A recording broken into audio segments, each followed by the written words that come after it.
Satu minggu ini saya lihat di TikTok lagu ini sering kali muncul. Nah, pada saat saya lihat kata-katanya benar-benar menyentuh saya. Walaupun di sini dikatakan walaupun masalahku tetap ada. Jadi walaupun mungkin kita terus berdoa, tapi Tuhan izinkan masalah itu ada, tapi kita tetap berpegang, kita tetap percaya bahwa Tuhan akan selalu menyertai saya dan saudara. Amin. Puji nama Tuhan. Pada saat pagi hari ini, biarlah kita kembali kita memuji dan memuliakan nama Tuhan. Saya undang kita semua bangkit berdiri. Kita mau katakan, Tuhan, Engkau kekuatan dan mazmurku. Haleluya.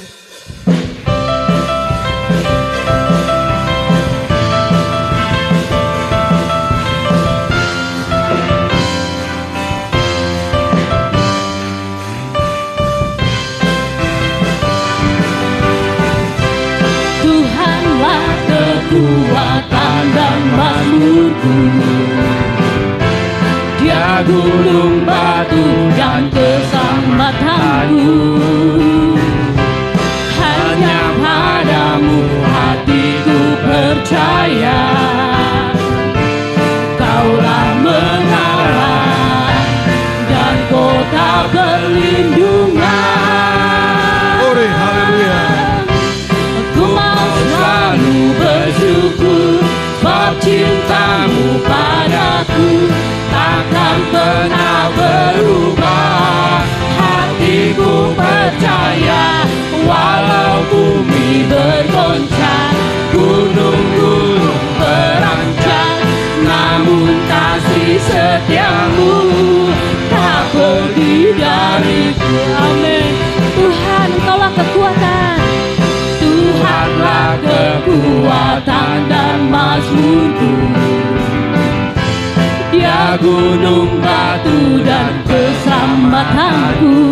Oh, hanya padamu hatiku percaya, Kaulah menara dan kota perlindungan.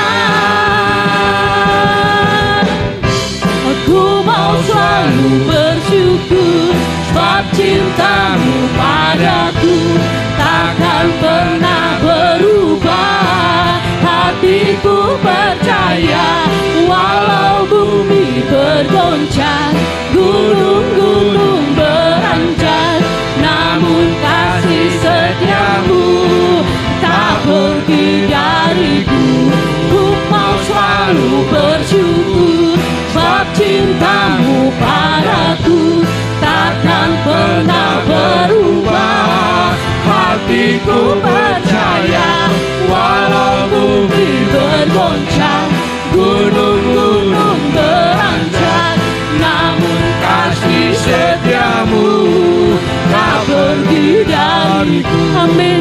Kasih setiamu Tuhan tidak pernah pergi dari kehidupan kami. Kami yakin, kami percaya Engkaulah kekuatan kami. Oh Tuhan yang maha besar. Haleluya.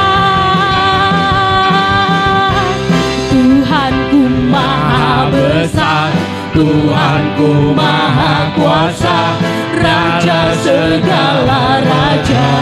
Oh, Dia takkan tergoyahkan, Dia takkan terkalahkan, Dia hidup dan berkuasa.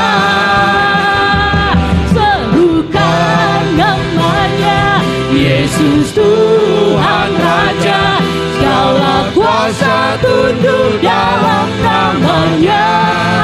Haleluya. Dia luar biasa, perkasa mulia, Yesus nama di atas. Serukan namanya,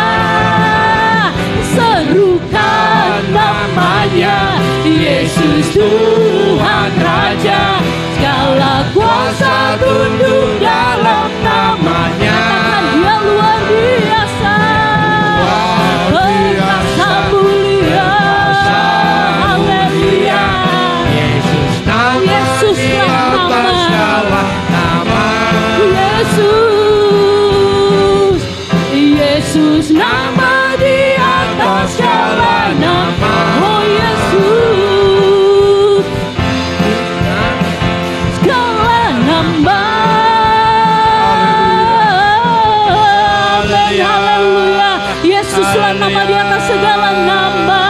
Yesus Raja di atas segala raja. Haleluya. Amin. Haleluya Yesus. Terima kasih Tuhan. Engkau sudah menjadi ya Tuhan batu sandaran dalam kehidupan kami. Di dalam Engkau Tuhan kami tetap berharap sepenuhnya ya Tuhan. Terima kasih Tuhan. Setiap persoalan yang datang silih berganti dalam kehidupan kami. Kami yakin, kami percaya bahwa Engkaulah penolong kami yang setia ya Tuhan. Tak sekalipun Tuhan Kau biarkan kami menghadapi sendiri. Kau selalu menemani kami. Terima kasih Yesus. Terima kasih Allah Roh Kudus. Haleluya. Kau penolong yang setia dalam kehidupan kami. Yesus. Haleluya. Haleluya.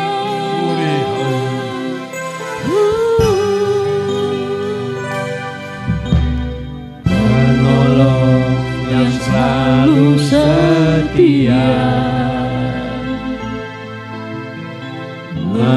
memenuhi keperluanku. Tak pernah Dia mengecewakan. Yesusku tak pernah gagal. Nyanyikan dari awal, katakan Engkau penolong kami Tuhan.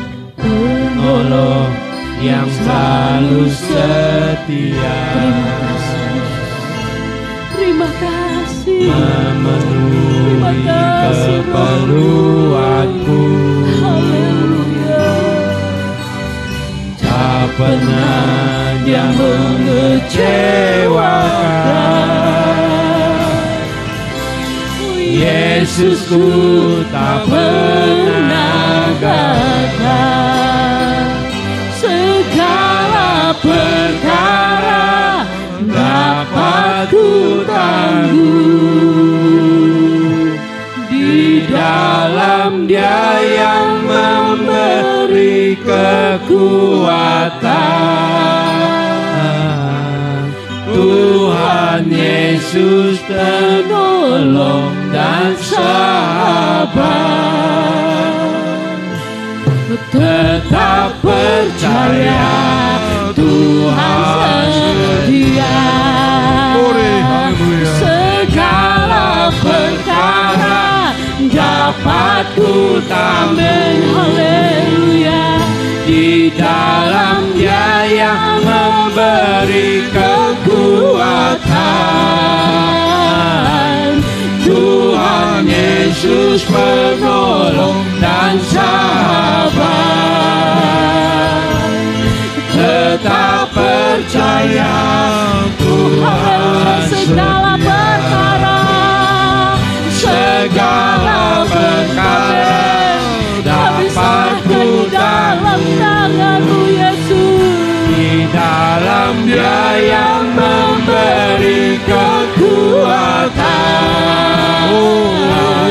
Tuhan Yesus penolong dan sahabat. Tetap percaya Tuhan Setia. Kau lebih tahu yang terbaik bagiku. Kau lebih sanggup pulihkan hidupku. Kau berserah, ku percaya hanya Yesus penolong yang setia.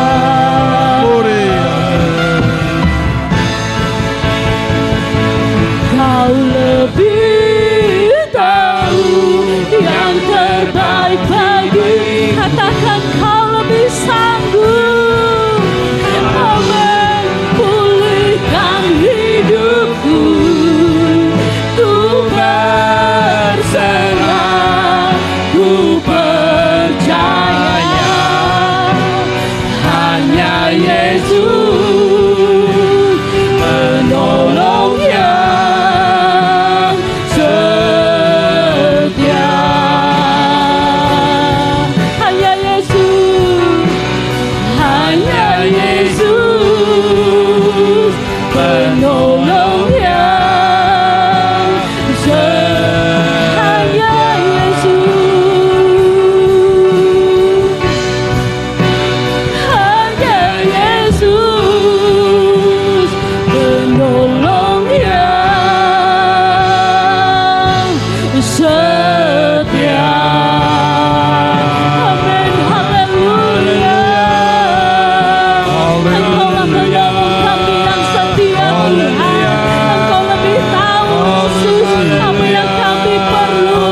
terhormat Ibu Sugiono akan bawa dalam doa.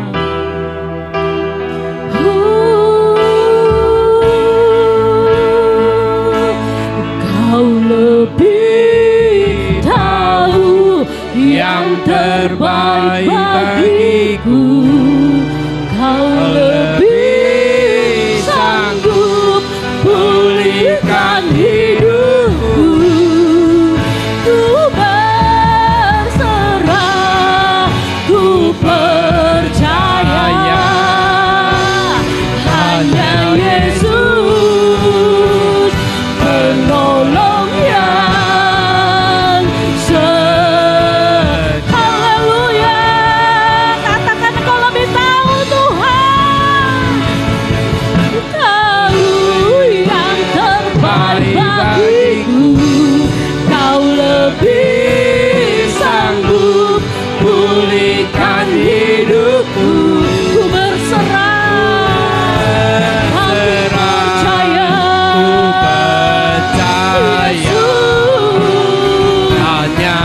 hanya Yesus penolong yang setia.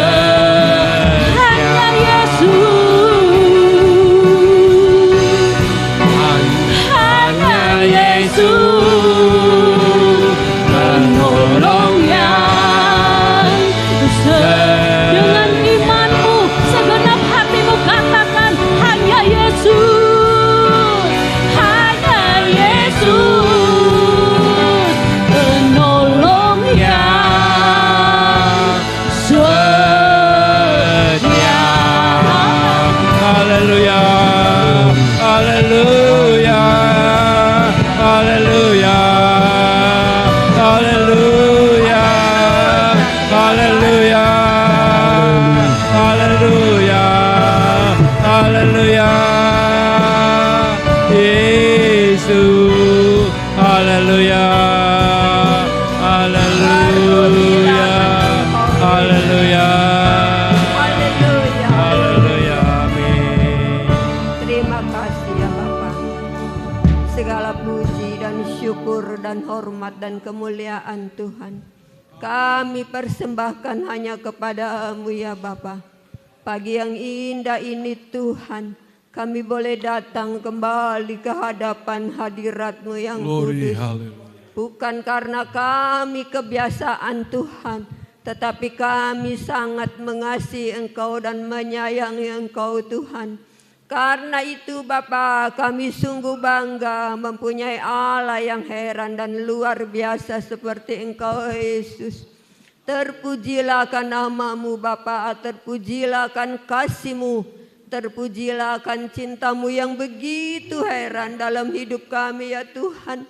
Hingga pada pagi hari ini Engkau masih memberi kami kekuatan dan kesehatan Tuhan. Ini semua adalah kasih dan kemurahan daripada-Mu ya Bapa. Terima kasih ya Tuhan. Berikan kami senantiasa hikmat dan kuasa kemuliaan di dalam mengiring dan menyembah kepada-Mu ya Bapa. Urapi sebentar hamba-Mu yang akan membawakan firman-Mu Tuhan. Kuatkan mereka Tuhan, bimbing mereka Tuhan. Peliharakan mereka dengan kuasa Roh Kudus-Mu yang dari surga Bapa. Urapi hamba-Mu ya Bapa. Kuatkan mereka Tuhan. Amin. Peliharakan mereka dengan kasih dan kuasa Roh Kudus-Mu yang dari surga. Terima kasih Bapa. Terima kasih Tuhan. Buat sidang jemaat-Mu ya Tuhan. Engkau beri kemenangan dan kekuatan. Semuanya kami serahkan Roh Kudus. Hanya kepada Engkau Bapa. Terpujilah akan kuasa-Mu.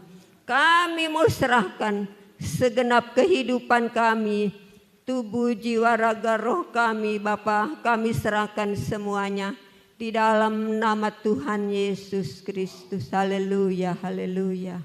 Amin. Haleluya. Puji Tuhan. Kita menikmati hadirat Tuhan pada pagi hari ini.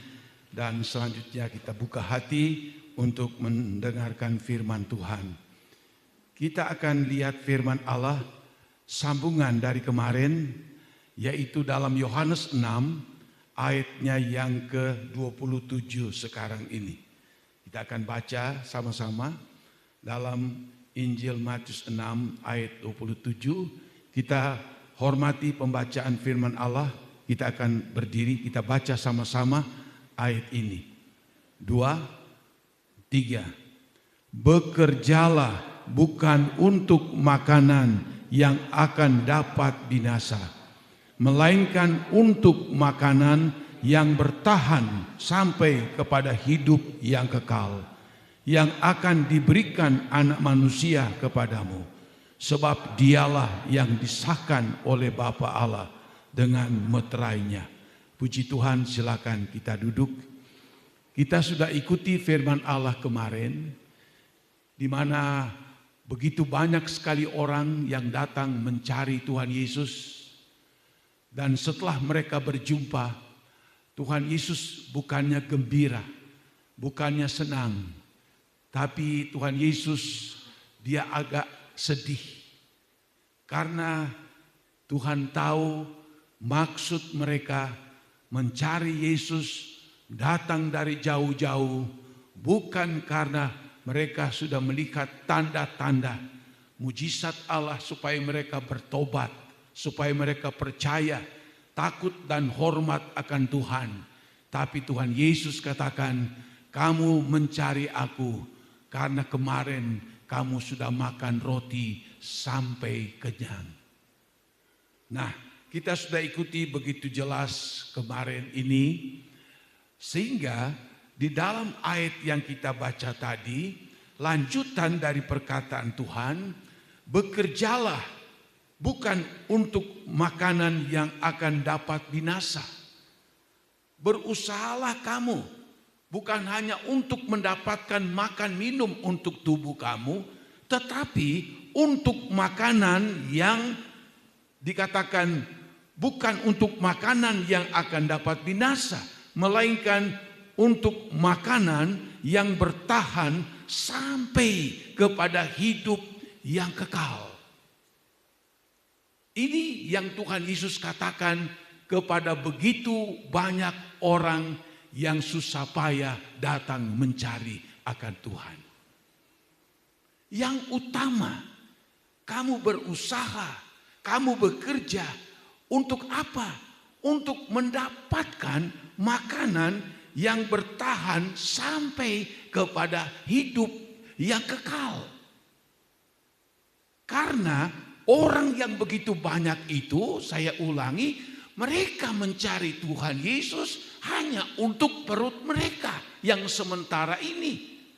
Maka kesempatan itu Tuhan beritahu, coba kamu berusaha, bekerja untuk apa? Mendapatkan makanan yang tidak akan habis sampai selama-lamanya. Itu makanan yang dikatakan dalam ayat ini, yang aku berikan, yang akan diberikan Anak Manusia kepadamu. Siapakah dia? Itulah Tuhan Yesus Kristus. Sebab dialah yang disahkan oleh Bapa. Dia diutus, disahkan oleh Allah Bapa di sorga, dan dimeteraikan. Artinya tidak bisa diganggu gugat. Apa yang dimaksudkan dalam ayat ini? Yaitu Tuhan Yesus diutus oleh Bapa di dalam sorga untuk memberikan makanan-makanan rohani kepada setiap orang. Makanan-makanan rohani inilah yang nanti akan membawa mereka, untuk mereka akan memperoleh hidup yang kekal selama-lamanya di dalam kerajaan sorga. Nah, apakah yang dimaksudkan oleh Tuhan dengan makanan itu? Kalau kita lihat dalam ayat yang ke-35, masih dalam pasal 6, kata Yesus kepada mereka, akulah roti hidup. Barang siapa datang kepadaku, ia tidak akan lapar lagi, dan barang siapa percaya kepadaku, ia tidak akan haus lagi. Tuhan Yesus katakan, akulah roti yang turun dari sorga. Tuhan memberikan suatu gambaran bahwa dialah roti, dialah makanan yang sesungguhnya. Makanan itu apa? Itu firman Tuhan.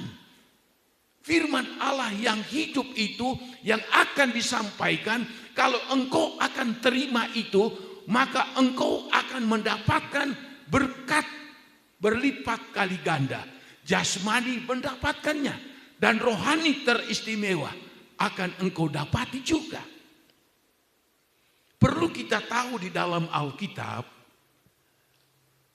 tubuh ini diciptakan oleh Tuhan dan makanannya itulah makanan-makanan yang ada di muka bumi ini. Dari buah-buahan, dari tumbuhan-tumbuhan. Kalau kita ada padi, ada gandum dan sebagainya untuk menjadi makanan daripada setiap manusia yang ada di muka bumi ini. Makanan-makanan dunia ini hanya untuk mengisi perut kita ini. Supaya kita itu bisa kuat, kita itu bisa sehat. Tapi sayangnya, sebaik apapun makanan dunia ini, sehebat apapun, tapi itu hanya sampai batas di liang kubur. Kalau orang sudah tidak berdaya lagi, orang sudah mati, maka makanan sebaik apapun, maka itu tidak akan ada gunanya lagi. Jadi makanan dunia ini hanya batasnya sampai pada waktu manusia mati. Tetapi ada makanan yang melampaui jauh daripada itu. Jiwa kita itu apa? Membutuhkan makanan rohani. Apakah makanan dari jiwa kita? Makanan dari jiwa kita itu, itulah firman Tuhan. Alkitab memberitahu. Jiwa kita, makanan jiwa kita, kita tidak bisa isi dengan makanan-makanan duniawi seenak, sebaik apapun itu. Makanan untuk jiwa kita itu adalah firman Tuhan. Makin banyak kita mendengar firman Allah, maka rohani kita akan makin kenyang. Rohani kita akan makin sehat. Rohani kita akan makin kuat. Rohani kita akan bertumbuh kuat di dalam Tuhan.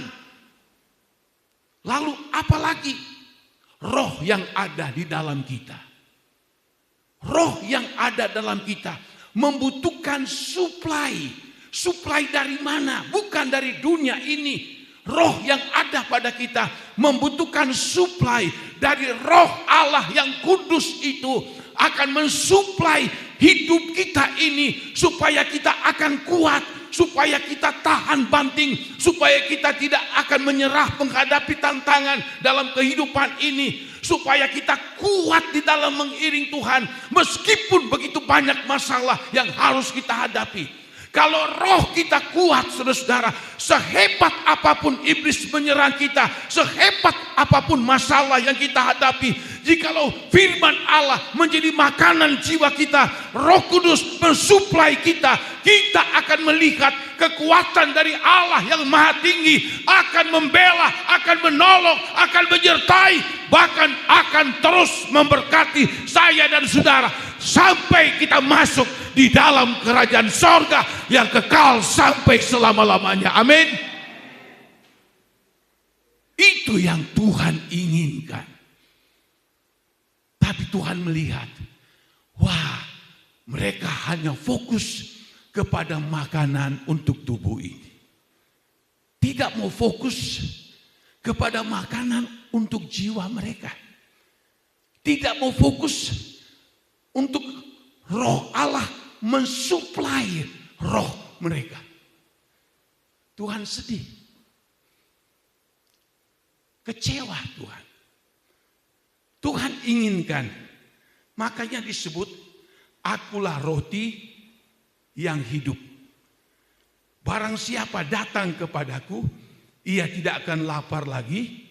Sebab roti sorga itu mengenyangkan bukan tubuh, jiwa kita. Terus kita lapar akan roti sorga, kita akan terus dipuaskan. Tapi kalau kita tidak lapar, ya itu lain lagi ceritanya.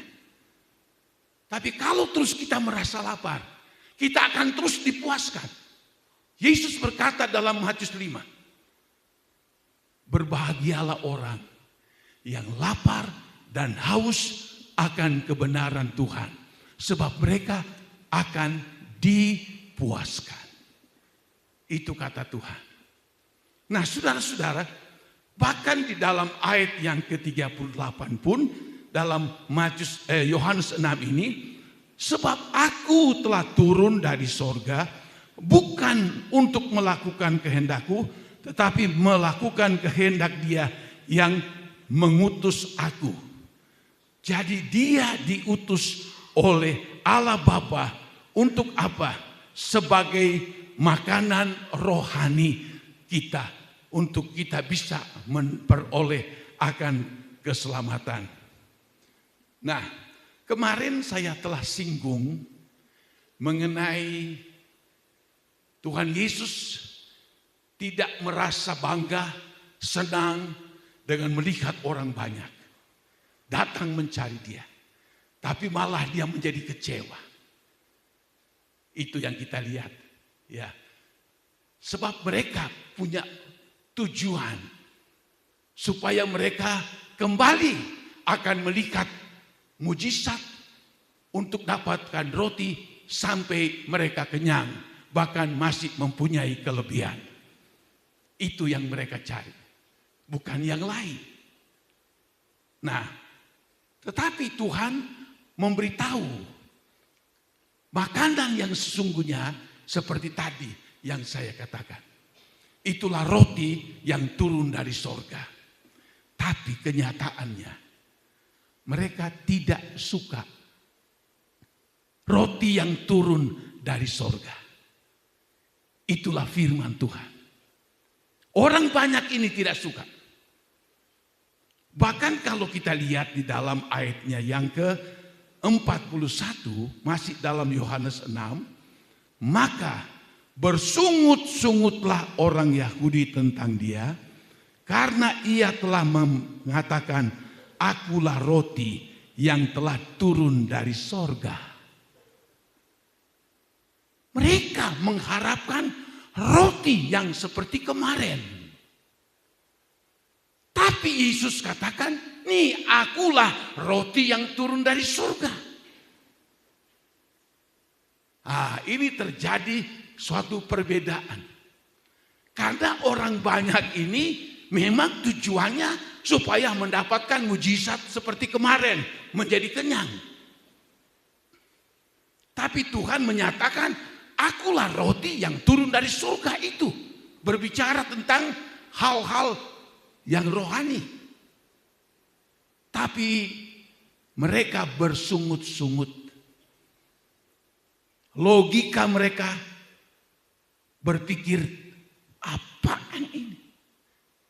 Kita kok mencari roti yang kita mau makan seperti kemarin. Tapi kok Tuhan sendiri katakan Dialah roti yang turun dari sorga. Logika mereka tidak nyambung. Kok seperti ini? Apa yang kita lihat di sini? Orang yang hanya ingin mendapatkan berkat jasmani tok. Orang-orang meskipun dia orang Kristen yang hanya datang ingin mendapatkan mujizat-mujizat supaya perut mereka menjadi kenyang. Pada waktu kebenaran Allah itu dinyatakan, mereka tidak akan menerima. Mereka tidak terima. Sehingga dikatakan mereka bersungut-sungut. Apaan Tuhan Yesus mengatakan seperti itu? Karena motivasi mereka sudah salah. Bahkan kalau kita lihat kembali di dalam ayatnya yang ke-50 dikatakan begini. Inilah roti yang turun dari sorga. Itulah Tuhan Yesus. Ini khotbah pengajaran Tuhan Yesus ini panjang sekali. Sampai 71 ayat. Ya. Nah, dia ulang lagi. barang siapa makan daripadanya, ia tidak akan mati. Ayat 51, akulah roti hidup yang telah turun dari surga. Jikalau seorang makan dari roti ini, ia akan hidup selama-lamanya. Dan roti yang kuberikan itu ialah dagingku yang akan kuberikan untuk hidup dunia. Berbicara tentang dia akan nanti dihancurkan, tubuhnya dihancurkan, dagingnya dihancurkan. Untuk apa? Menyelamatkan kita umat manusia. Ayat 52. Orang-orang Yahudi bertengkar antara sesama mereka dan berkata, bagaimanakah ia ini memberikan dagingnya kepada kita untuk dimakan? Sudah jelas firman Allah diulang-ulang oleh Tuhan Yesus. Tapi otak mereka tidak nyambung. Kenapa? Karena mereka hanya memikirkan hal-hal lahiriah saja. Berulang Tuhan katakan, akulah roti yang turun dari sorga. Kalau kamu makan itu kamu akan hidup sampai selama-lamanya. Sehingga disebut dalam ayat 52, orang-orang Yahudi bertengkar satu dengan yang lain. Tadi bersungut-sungut. Kedua bertengkar. Mungkin ada yang coba. Kita ulangi lagi, dengar dulu atau tidak. Itu khotbah tidak benar. Itu ajaran itu tidak benar. Masa begini, masa begitu. Itu logika mereka tidak mampu menangkap. Tuhan memberitahu dengan begitu jelas, akulah roti yang turun dari surga. Itulah dirinya sendiri. Nah, di sini kita mulai lihat bahwa mereka tidak suka mendengarkan firman Allah yang bertentangan dengan logika mereka. Ini. Lalu bukan sampai di situ, saudara. Kita lihat dalam ayat yang ke-60. Sesudah mendengar semuanya itu, banyak dari murid-murid Yesus yang berkata, perkataan ini keras. Siapakah yang sanggup mendengarkannya? Tadi orang banyak. Yang kedua, orang-orang Yahudi bertengkar. Yang ketiga, murid-murid Tuhan Yesus.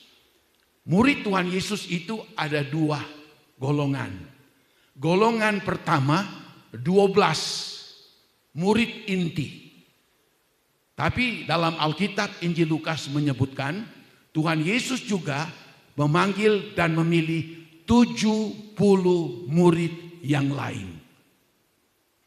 Yang dimaksudkan dalam ayat ini, murid-murid Yesus bukan murid inti yang 12, tapi murid yang 70 itu. Waktu mereka mendengarkan pengajaran Tuhan Yesus tentang roti yang turun dari sorga, sudah murid, bayangin. Murid Yesus mengikuti Yesus. Mereka sudah lihat banyak mujizat. Mereka sudah lihat banyak tanda ajaib. Lumpuh jalan, buta melihat, orang mati bisa bangkit. Begitu banyak sekali mujizat-mujizat yang mereka lihat waktu mereka mengikut Yesus. Tapi pada waktu Tuhan Yesus mengajar mereka dan mereka mengatakan apa? Perkataan ini keras. Siapakah yang sanggup mendengarkannya? Orang banyak bersungut karena pengajaran Yesus tentang firman. Orang Yahudi bertengkar. Murid-murid yang golongan 70 ini, mungkin tidak semua tapi banyak di antara mereka tidak terima. Kenapa? Mereka anggap itu pengajaran Tuhan, firman Allah itu keras. Mereka tidak terima. Wah, tidak masuk di akal ini tuh. Masa begini, masa begitu. Jadi mereka pakai akal mereka. Mereka tidak sanggup menerjemahkannya. Saya ulangi lagi. Biarpun mereka sudah banyak dengar firman, mereka bersungut. Biarpun mereka sudah lihat tanda ajaib, mereka tetap bertengkar. Biarpun murid-murid sudah melihat begitu banyak tanda-tanda mujizat, mereka berkata, perkataan Yesus keras, siapa yang sanggup untuk mendengarkannya? Kenapa sampai seperti itu? Orang banyak, orang Yahudi, murid-murid sekalipun tidak sanggup. Malah mereka simpulkan perkataan Tuhan keras. Padahal mereka itu sudah banyak sekali melihat keajaiban Tuhan. Ini kembali lagi kepada motivasi mereka. Kembali kepada motivasi dalam ayat yang kita sudah ikuti kemarin. Tujuan mereka ikut Tuhan supaya mereka punya perut kenyang. Supaya mereka berhasil, beruntung, supaya mereka menjadi orang hebat dan sebagainya. Apapun firman Allah yang disampaikan oleh Tuhan tidak masuk dalam pemikiran mereka, tidak bisa. Murid-murid pun, wah, perkataan ini keras. Dan fatalnya dalam ayat 66 berkata begini, mulai dari waktu itu banyak murid-muridnya yang mengundurkan diri, tidak lagi mengikut Yesus. Ini sebagian 70 murid. Tidak tahan dengar khotbah yang keras yang disampaikan oleh Tuhan. Mereka katakan perkataan ini keras. Lalu ayat 66. Jadi Yohanes 6 ayat 66. 666 lambang apa? Angka apa? Angka antikris. Orang percaya, orang beragama, tapi tidak mau menerima firman Allah yang keras. Ini fatal. Fenomena akhir zaman ini pula sedang terjadi dalam gereja Tuhan pada akhir zaman ini. Kemarin saya singgung juga. Pendeta yang khotbahnya keras tidak top, tidak populer. Pendeta yang mengkhotbahkan engkau kaya, engkau berhasil, engkau sukses dan sebagainya, itu yang di top, populer, terkenal. Ini yang terjadi sekarang gereja akhir zaman ini. Ada begitu banyak orang, bahkan termasuk murid-murid 70 murid mengatakan perkataan Yesus keras. Lalu apa yang terjadi?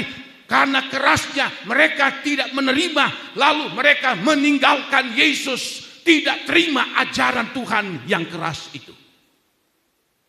Saya berdoa kepada Tuhan sejak kemarin-kemarin.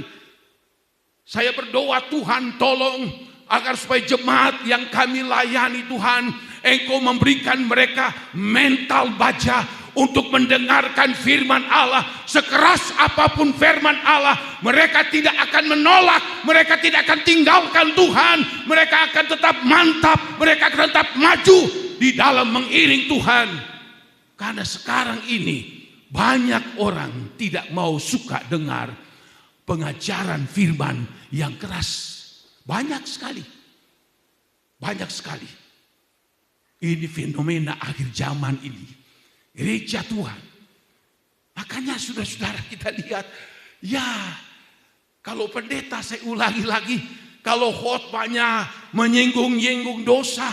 Oh, khotbahnya itu selalu harus hidup benar, hidup suci. Jangan berdosa, jangan ini, jangan itu, tidak disukai. Tapi khotbah yang mendayu-dayu, khotbah yang supaya diberkati dan seterusnya, itu yang enak didengar. Ini fenomena gereja Tuhan akhir zaman ini. Saya berdoa jangan sampai kita ikut jalur itu, ikut jalur orang banyak, ikut jalur orang Yahudi, ikut jalur 70 murid Yesus yang sampai meninggalkan Yesus karena ajaran yang keras. Kita pilih mana? Kita pilih khotbah yang lemah lembut, yang gemah gemulai, khotbah yang hanya membawa kepada berkat dan sebagainya, atau khotbah yang keras. Ini pilihan. Saya ingatkan berapa jemaat yang saya tahu 2-3 kali kebaktian di sini, lalu tidak lagi. Oh, ternyata pendeta di Kandang Haur kalau khotbahnya sangat menyinggung. Dia tidak pandang bulu siapapun itu. Jadi wah jangan, tidak enak. Carilah tempat di mana mereka tidak akan tersinggung pada waktu mendengar khotbah. Saya mendengar begitu. Wow, ini fenomena akhir zaman. Tapi saya bersyukur kepada Tuhan, jemaat di sini ya sudah terbiasa kali dengar khotbah keras, ya. Sebab saya pribadi sebetulnya tidak suka, tidak mau. Misalnya contoh, tahu-tahu Roh Kudus membimbing saya membawakan khotbah, tiba-tiba marifat Allah muncul, saya harus sampaikan meskipun begitu keras. Saya pulang ke rumah, saya renungkan yang saya khotbahkan. Aduh, saya khotbah tadi agak keras ya.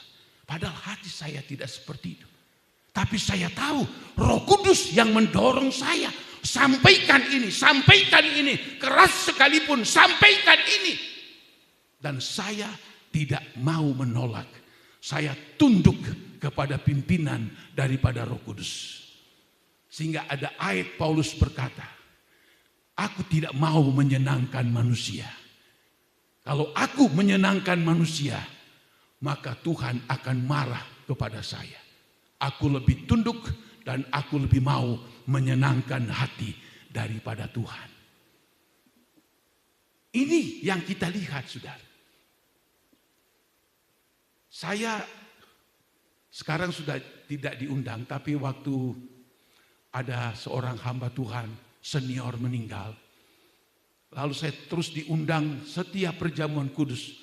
Aduh agak jauh, tapi karena saya tidak enak minta tolong. Itu bertahun-tahun saya diminta melayani di situ. Pertama kali saya melayani, saya tahu di situ khotbahnya lembek, mendayu-dayu. Lalu saya katakan sama gembala, waduh gimana ya? Saya kalau khotbah, kalau Roh Kudus memimpin saya khotbah keras. Oh tidak apa-apa, tidak apa-apa. Ada beberapa orang saya dengar, wah di situ tidak boleh keras, nanti tersinggung. Tapi saya tanya dulu, saya biasanya begitu, sebab apa? Saya tidak tahan, kalau Roh Kudus menuntun, saya tidak tahan untuk menyampaikan. Oh tidak apa-apa. Di situ ibadahnya pun tidak panjang. Lalu saya berkhotbah, saya sudah berdoa, Tuhan Engkau tolong. Tujuan saya untuk melayani Tuhan, menyenangkan hati Tuhan. Saya khotbah, mungkin 40 menit saya khotbah. Tapi dipimpin oleh Roh Kudus, sehingga jemaat tidak bergeming.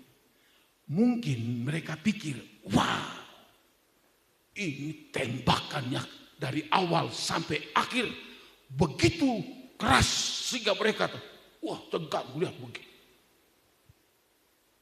Tapi selesai itu saya berdoa. Mereka semua tersentuh hatinya oleh Roh Kudus. Selesai itu saya katakan sama gembala, aduh maaf, tadi saya punya khotbah sudah keras. Oh tidak. Bagus sekali. Jadi setelah itu saya berkhotbah seperti itu. Keras, bukan dibuat-buat. Dan jemaat, justru kalau saya diundang di situ, jemaat senang sekali. Senang sekali kalau saya diundang. Tapi saya sudah tambah tua ini sudah menolak kalau diundang lagi. Ternyata saudara, pengajaran firman yang keras itu, mungkin daging ini tidak setuju. Perasaan kita mungkin tersinggung. Tapi roh yang ada pada kita bersukacita. mendapatkan makanan yang baru, mendapatkan makanan yang keras. Sebab itu makanan yang sebenarnya, itu firman yang disampaikan melalui Tuhan Yesus. Sebab apa? Dalam 1 Korintus pasal 3, satu keadaan di jemaat Korintus yang menyedihkan, saudara-saudara. Dikatakan 1 Korintus 3 ayat 1 mulai berkata begini. Dan aku, saudara-saudara, pada waktu itu tidak dapat berbicara dengan kamu seperti dengan manusia rohani, tetapi hanya dengan manusia duniawi yang belum dewasa dalam Kristus. Susulah yang kuberikan kepadamu, bukanlah makanan keras, sebab kamu belum dapat menerimanya, dan sekarang pun kamu belum dapat menerimanya. Ini jemaat Korintus. Di satu sisi hebat mereka, tapi di satu sisi yang lain menyedihkan, saudara. Sehingga disebutkan, aku Paulus belum dapat memberikan makanan yang keras bagi kamu. Sehingga disebutkan, karena apa? Kamu belum dewasa di dalam Kristus. Jadi susulah yang kuberikan kepadamu, bukanlah makanan keras. Susu terus. Kalau masih bayi, anak-anak masih mending. 10 tahun, 15 tahun, susu tok. 20 tahun, 25 tahun, 50 tahun, 60, 70 tahun, susu tok yang dikasih minum. Mau jadi apa ini? Kapan dia jadi sehat? Kapan dia jadi kuat? Kapan dia bertumbuh baik? Dikatakan dalam ayat ini, sebab kalau aku menyampaikan firman Allah yang keras, kamu tidak menerimanya.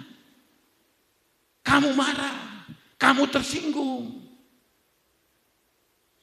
Itu yang dikatakan, karena ayat 3, kamu masih manusia duniawi. Sebab jika di antara kamu ada iri hati dan perselisihan, bukanlah hal itu menunjukkan bahwa kamu manusia duniawi dan bahwa kamu hidup secara manusiawi. Oh, ternyata ayat 3 memberikan jawaban. Mereka rajin ke gereja, mereka rajin beribadah, tapi sayang beribu sayang, sebagian jemaat yang ada di Korintus, iri hatinya begitu menonjol. Kalau lihat si A lebih cakep, lebih gagah, diiri hati. Lihat si A berhasil, iri hati. Lihat si B beruntung, bertambah, dia iri hati. Apa-apa iri, apa-apa iri, apa-apa iri. Seorang pendeta Amerika yang dipakai Tuhan berkata, orang yang sudah kemasukan roh iri, maka dia seperti monster hijau. Saya pikir, apa sih monster hijau? Hijau itu ibarat pohon yang mengeluarkan daun yang hijau. Tapi di balik pohon yang hijau itu, maka tersimpanlah monster yang menakutkan. Apa itu monster yang menakutkan? Iri. Iri hati tidak pandang bulu. Mau dia orang Kristen, bukan orang Kristen. Mau dia pendeta pun, pelayan Tuhan, selalu saja. Ini rasa iri itu muncul. Senang melihat orang susah dan susah melihat orang senang. Itu ada ibarat berkata seperti itu. Bahkan pun dan selalu ada perselisihan. Perselisihan itu bertengkar. Ya, perselisihan itu karena iri tidak boleh salah sedikit. Saya minta sama Tuhan setiap hari, Tuhan, bersihkan hati saya Tuhan. Jauhkan saya dari iri hati. Sehingga kalau saya melihat orang berhasil, saya ikut bersuka cita. Kalau saya melihat orang beruntung, saya ikut beruntung bersama mereka. Jauhkan ini. Iri hati menandakan bahwa kita masih bayi rohani. Tidak akan jadi dewasa rohani. Iri hati tidak akan kelihatan. Mulutnya bisa berkata manis, tapi hatinya itu tidak, karena iri hati. Salah satu yang dikatakan dalam Galatia 5, tidak masuk dalam kerajaan sorga, itu adalah orang yang iri hati. Makanya saudara, biasakan diri kita bersyukur di antara orang beruntung, bergembira di antara orang yang diberkati, dan seterusnya. Kita bebas dari iri hati dan bebas dari perselisihan. Maka itu sebabnya aku tidak memberikan kamu makanan keras, percuma. Bawa anek dewek iri baik. Pakai sampaikan firman Allah sebaik apapun. Tidak bisa susu yang aku berikan padamu. Oh, kapan dewasa? Sedih juga Paulus katakan melalui ayat ini. Makanya itu saudara, kalau kita melihat di dalam firman Allah, dalam Ibrani, dalam kitab Ibrani pasalnya yang kelima, di situ firman Allah berkata demikian. Ibrani pasal 5, ayatnya yang ke-11 mulai. Tentang hal itu, banyak yang harus kami katakan, tetapi yang sukar untuk dijelaskan. Karena kamu telah lamban dalam hal mendengarkan. Ciri khas orang yang minum susu tidak mau dewasa. Lamban. Mendengarkan itu lamban. Bukan dia tidak dengar. Lamban di sini artinya bebal. Dia sudah dengar. Dia sudah tahu. Tapi lamban. Ya, tidak cekatan. Sebab sekalipun kamu ditinjau dari sudut waktu, sudah seharusnya menjadi pengajar. Ini maksud ayat ini, mereka itu bukan kemarin jadi orang Kristen, sudah lama. Seharusnya mereka itu sudah bisa mengajar katanya. Kamu masih perlu lagi diajarkan asas-asas pokok dari penyataan Allah. Dan kamu masih memerlukan susu, bukan makanan keras. Pantesan. Mereka itu lamban dalam mendengar. Sebab apa? Makanan rohaninya susu, baik susu. Tidak mau dengar firman Allah yang menyinggung, tidak mau mendengar firman Allah yang keras.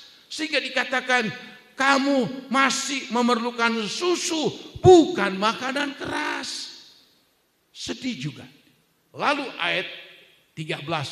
Sebab barang siapa masih memerlukan susu, ia tidak memahami ajaran tentang kebenaran.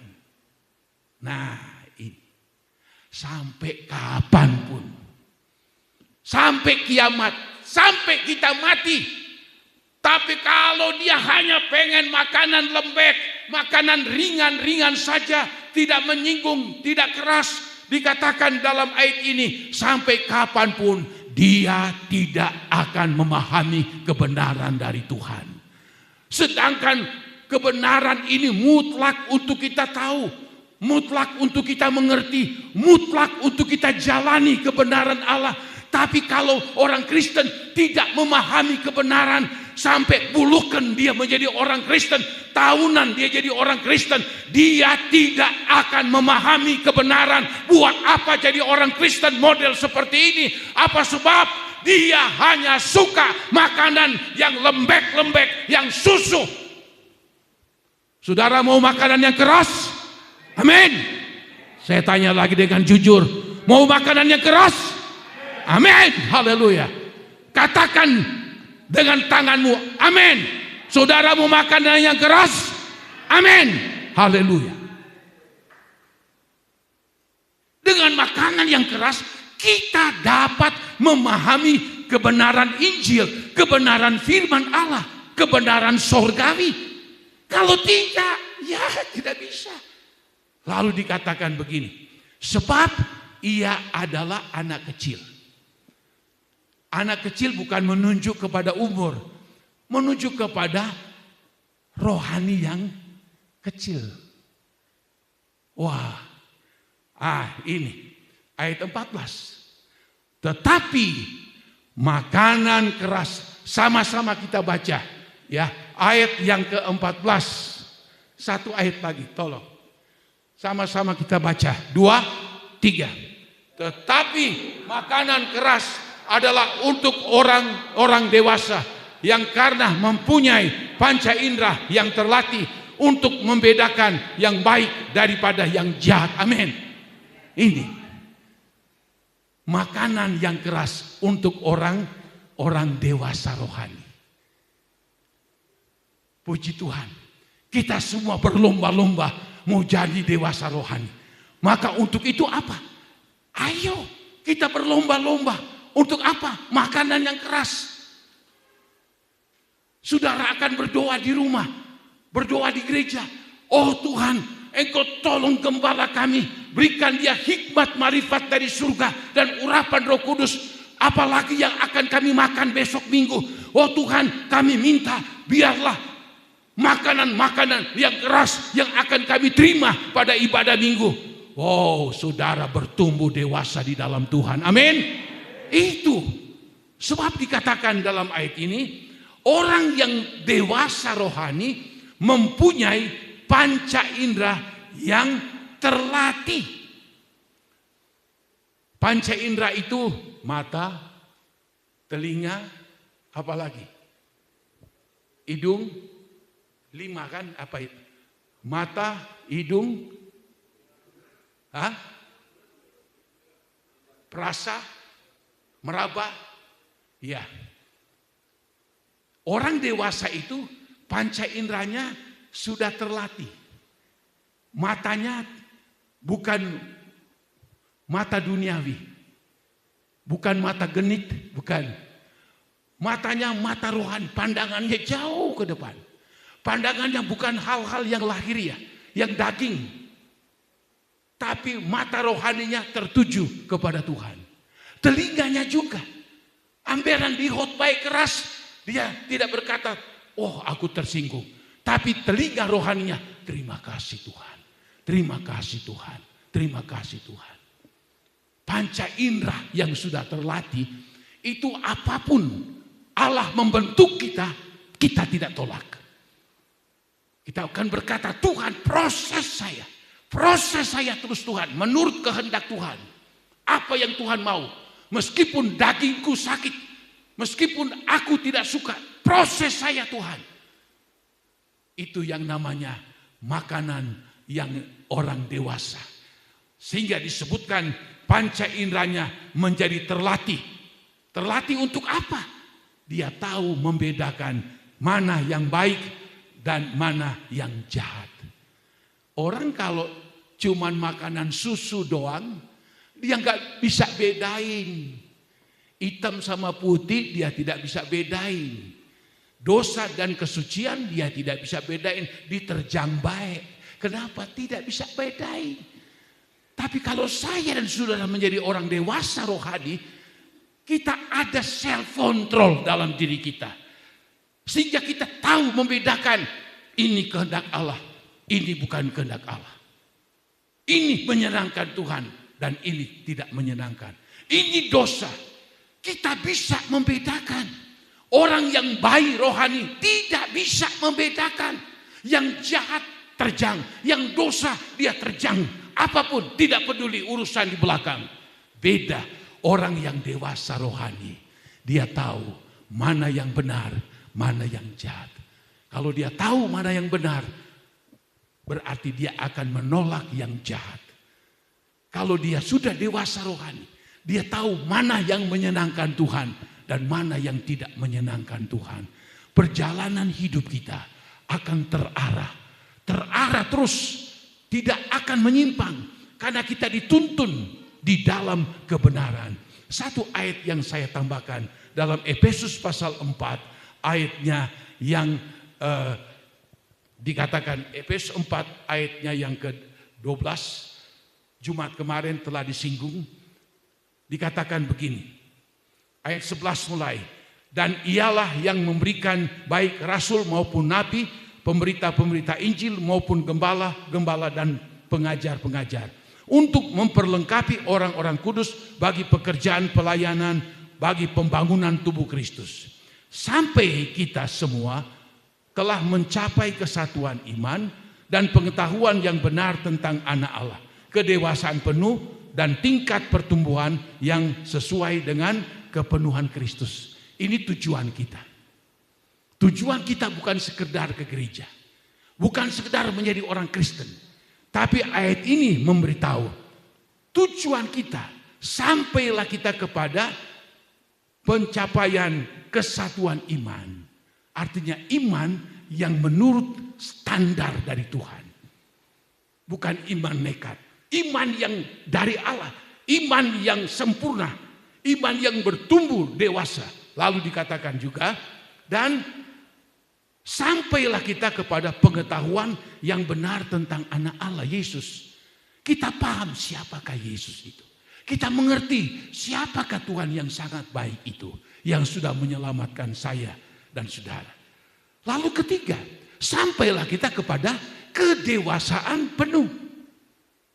Keempat, dikatakan dalam ayat ini, sampailah kita kepada tingkat pertumbuhan yang sesuai, yang selevel, yang seukuran dengan siapa? Dengan kepenuhan Kristus. Ini fokus kita. Kita sampai kepada kesatuan iman.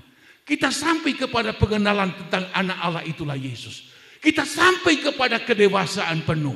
Kita sampai kepada apa yang dikatakan di sini, tingkat pertumbuhan yang selevel, yang seukuran, yang sama dengan Kristus.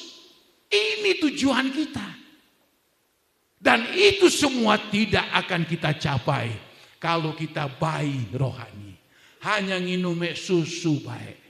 Tapi kalau kita suka makanan yang keras, firman Allah yang keras sekalipun kita terima dengan baik, kita akan sampai ke level menjadi sempurna, menjadi sama dengan Kristus. Sebab apa? Yesus datang kali yang kedua, dia akan jemput gerejanya, bukan gerejanya yang bayi rohani. Bayi rohani kawin belum ada pernah kedengaran. Balita tidak. Dia akan datang menjemput gereja Tuhan yang dewasa rohani, yang tingkat pertumbuhannya sesuai dengan kepenuhan Kristus.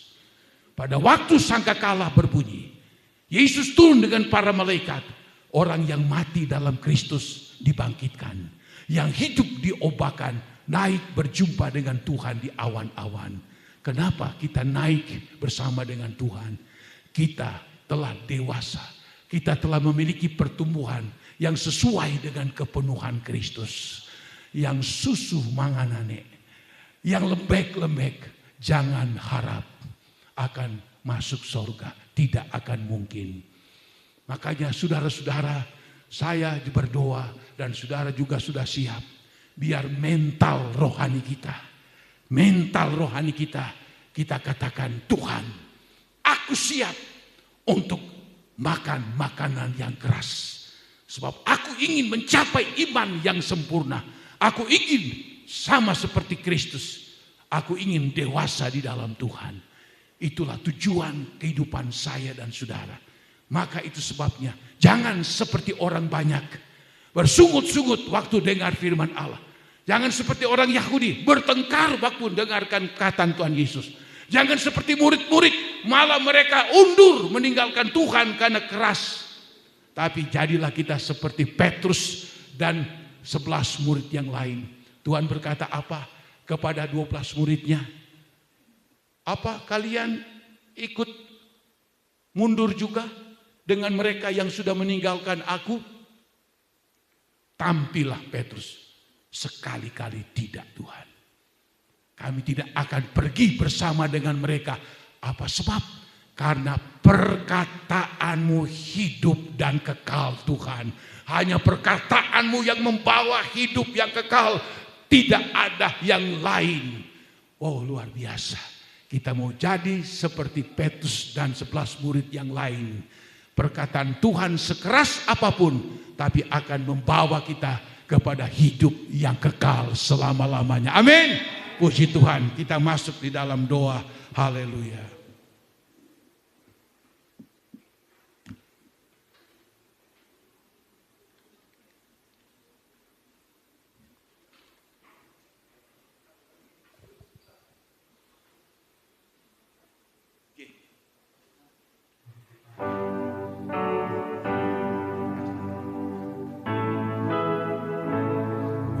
Peganglah tanganku Roh Kudus setiap hari. Ku tak dapat jalan sendiri tanpa Rohmu. Oh, bawalah diriku kepada segala, biar bawalah kami kepada seluruh kebenaran-Mu Tuhan, agar kami tidak tersesat. Oh haleluya, ada banyak sekali pengajaran-pengajaran yang menyesatkan akhir-akhir ini Tuhan, tapi biarlah kami hanya ikuti perkataan Tuhan, firman-Mu. Oh, peganglah tanganku Roh. Oh Roh Kudus, tuntunlah kami, pimpinlah kami Tuhan. Haleluya, kami tidak bisa jalan sendiri tanpa Tuhan. Amin. Tak dapat jalan oh haleluya, tanpa Roh Kudus-Mu. Tanpa Roh, bawalah diriku. Oh, bawalah diriku kepada segala kebenaran, agar aku tidak tersesat. Amin. Agar ku tidak tersesat. Oh, mengikuti jalan, bawalah diriku. Haleluya. Oh, bawalah diriku ke Bapak. Amin, berdoa. Oh, segala kebenaran, oh agar ku tidak tersesat. Oh, mengikuti agar ku tidak tersesat. Haleluya, amin. Oh, agar ku tidak tersesat, mengikuti jalan-Mu, jalan-Mu. Oh, haleluya, haleluya. Apa ya segala banyak. Haleluya, haleluya Yesus, haleluya, haleluya, haleluya, amin. Haleluya, haleluya, haleluya Yesus, haleluya, haleluya, amin. Haleluya, haleluya Yesus, haleluya, haleluya Yesus, haleluya, haleluya, amin. Haleluya Yesus, haleluya, haleluya, haleluya Yesus, haleluya, haleluya, haleluya, haleluya, haleluya Yesus, Yesus, Yesus, Yesus, haleluya, haleluya, haleluya, haleluya, haleluya, haleluya. Kami sembah, kami puji nama-Mu Yesus, Yesus. Terima kasih atas firman-Mu Tuhan. Udah menguatkan kami, mengingatkan kami Yesus. Firman-Mu yang begitu keras udah menguatkan kami, memimpin, menuntun kehidupan kami Tuhan. Supaya hidup kami makin hari makin bertumbuh di hadapan-Mu Tuhan. Supaya iman kami makin tumbuh, supaya setara sama Engkau Yesus. Penuhi kami Tuhan, penuhi kami. Hamba-Mu telah berhenti berbicara, tapi kami selalu percaya biar Roh Kudus yang akan memimpin, menuntun kami, memenuhi kami Tuhan. Supaya hidup kami makin hari makin mengenangkan Engkau. Hidup kami berkenan di hadapan-Mu Tuhan. Engkau penuhi kami Roh Kudus. Roh Kudus urapi kami, urapi Roh Kudus. Haleluya, haleluya, haleluya, haleluya Yesus. Haleluya Yesus. Kami makin ini manusia lemah, tapi kami membutuhkan Engkau Roh Kudus. Penuhi kami Roh Kudus. Haleluya, haleluya, haleluya, haleluya, haleluya, haleluya. Haleluya Yesus, Yesus. Kami masih haus akan firman-Mu Tuhan. Urapi kami. Hidup kami yang makin lemah ini Tuhan, hidup kami yang tidak berkenan kepada Tuhan, ubah hidup kami menjadi baru di hadapan-Mu Tuhan, supaya hidup kami makin hari makin menyenangkan Engkau Yesus. Terima kasih. Tanamkanlah firman-Mu dalam kehidupan kami, supaya firman-Mu tertanam di kehidupan kami, menjadi rema-rema dalam kehidupan kami Tuhan, supaya hidup kami makin berbuah-buah di hadapan-Mu Tuhan. Berkati Bapak Gembala kami yang telah menyembahkan firman Tuhan. Pakai Bapak kembali kami lebih heran lagi Tuhan. Urapi dia terus Tuhan. Dan menunggu kekuatan kesehatan selalu Tuhan. Terima kasih Tuhan, terima kasih. Berkati kami juga semua yang telah mendengarkan firman-Mu Tuhan. Supaya hidup kami menyenangkan Engkau Tuhan. Sebentar kami akan memberi korban persembahan. Engkau balas sesuai dengan firman-Mu Tuhan. Kami terima kasih syukur. Dalam nama Yesus, haleluya, haleluya. Amin.